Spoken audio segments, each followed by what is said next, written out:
बहुत दूर एक देश था सौर्यगढ़। वहां के महाप्रतापी राजा थे सूर्यदेव सिंह। उनकी एकमात्र संतान थी, उस राजकुमारी का नाम था खुशी। जैसा नाम वैसी ही थी, वो बहुत ही खूबसूरत और साहसी बुद्धिमान थी। जैसे जैसे बड़ी हुई वह सारे युद्ध कलाओं में भी पारंगत हो गई। उसकी खूबसूरती वह वीरता के चर्चे दूर दूर तक हो गए। यह चर्चे 7 समुंदर पार कर वहां के एक देश ग्रीनलैंड तक भी पहुंचे। वहां के किंग जॉन फ्रांसिस के इकलौते बेटे राजकुमार फिलिप ने जब खुशी की खूबसूरती और बहादुरी के कारनामे सुने तो वह उससे मिलने को बेताब हो गया। उसने अपने पिता से आज्ञा ली और 7 समुंदर पार करके राजकुमारी खुशी से मिलने चल पड़ा। इधर सौर्यगढ़ की कीर्ति के साथ साथ राजकुमारी की शूरता और खूबसूरती भी बढ़ रही थी।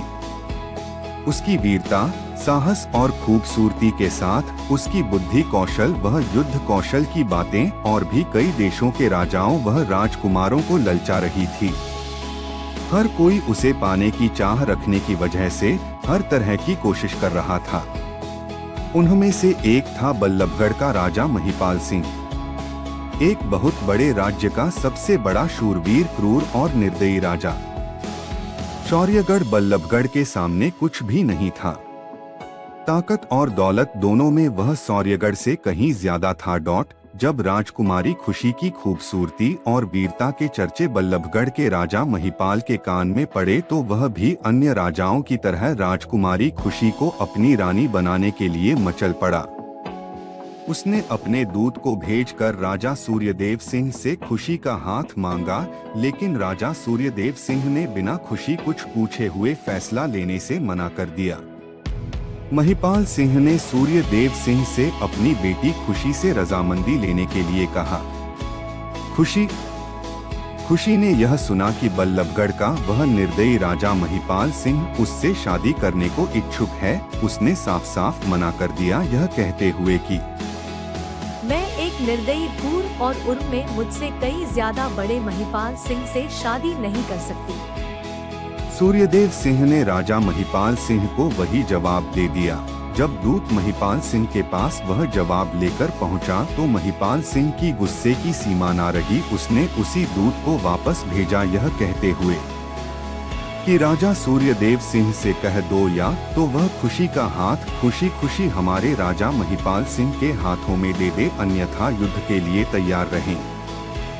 दूत जब सूर्य सिंह के दरबार में पहुंचा तो वहां पर राजकुमारी खुशी भी मौजूद थी। जब दूत ने राजा महिपाल सिंह का यह आदेश राजा सूर्यदेव सिंह को सुनाया, सूर्यदेव सिंह के बदले राजकुमारी खुशी ने जवाब देते हुए कहा कि जाकर कह देना अपने राजा महिपाल सिंह से कि सौर्यगढ़ का बच्चा बच्चा वीर और साहसी है, जो अपने मान सम्मान के खातिर दुश्मनों को जवाब देना जानते हैं। अगर उसकी मनसा युद्ध की हो तो हम युद्ध से पीछे नहीं हटेंगे। हम तैयार हैं हर तरह से उसको जवाब देने के लिए। दूत वापस चला गया। दूत के वापस जाने के बाद राजा सूर्यदेव सिंह ने राजकुमारी खुशी को अपने पास बुलाया और समझाते हुए कहा कि तुमने यह ठीक नहीं किया। तुम जानती हो कि बल्लभगढ़ के सामने हमारी राज्य की ताकत बहुत कम है।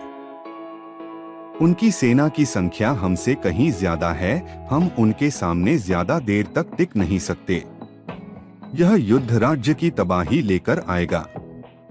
राजकुमारी ने जवाब दिया, महाराज, मैं मानती हूँ कि बल्लभगढ़ के सामने हमारे राज्य की ताकत और सेना दोनों ही कम है, लेकिन जिस तरह उसने हमको ललकारा है तो उसको जवाब देना हमारा फर्ज बनता है। हम भले ही उनसे संख्या बल में कम है, लेकिन साहस और वीरता में हम उनसे कहीं ज्यादा है।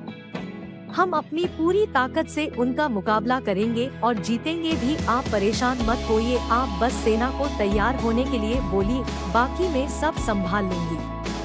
आप भरोसा रखिए मुझ पर। मुझे महिपाल सिंह की नीयत का पता था कि वो ऐसी हरकत करेगा, इसलिए मैंने पहले से ही कुछ सोच रखा है। अब क्या होगा आगे? क्या राजकुमार फिलिप 7 समुंदर पार कर शौर्यगढ़ पहुंच जाएगा या महिपाल सिंह अपनी ताकत से राजकुमारी खुशी को हासिल कर लेगा? क्या है राजकुमारी खुशी की योजना?